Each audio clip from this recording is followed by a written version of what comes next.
खतरनाक चीज है, इसीलिए इसे नाइडेरिया बोला जाता है। इसी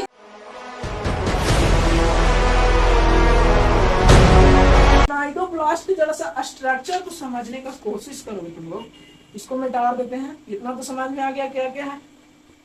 अगर तुम इसके स्ट्रक्चर को समझने का कोशिश करोगे तो कुछ इस प्रकार का होगा देखने।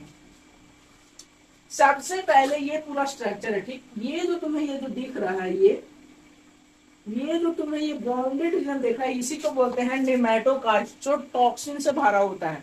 इसी को बोलते हैं हम लोग स्टिंगिंग कैप्सूल, इसी को बोलते हैं नेमेटोकास्ट, जो टॉक्सिन से भरा होता है, ठीक है।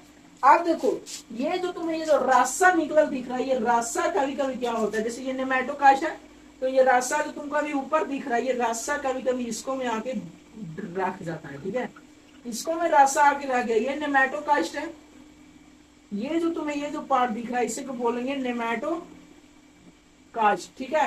ये नेमेटोकास्ट में जहर है, ठीक है, ये जहर है। तो भाई अगर कोई के शरीर में पहले सुई को जहर में छुपा दो और उसको उसी सुई को तुम्हारे शरीर में डाल देंगे तो तुम मरेगा कि नहीं मरेगा, क्योंकि आखिर में उसमें जहर का कुछ टॉक्सिन तो आ ही गया है। तो बिल्कुल उसी प्रकार ये जो तुम्हें ये जो पार्ट दिख रहा है नाइडोब्लास्ट का, ये जाके नेमेटोकास्ट में भर जाता है, ये जाके नेमेटोकास्ट में आ गया। अब ये जहर में है, ये पूरा जहर है, जहर से भरा हुआ है नेमेटोकास्ट।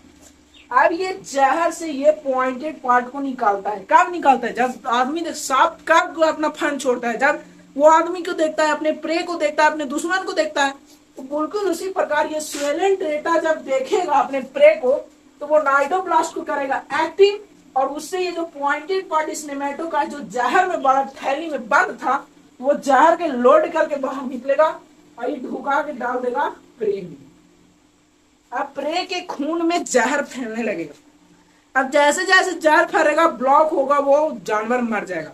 इसीलिए इसे नाइडेरिया बोला जाता है, इसी कारण इसे नाइडेरिया बोला जाता है।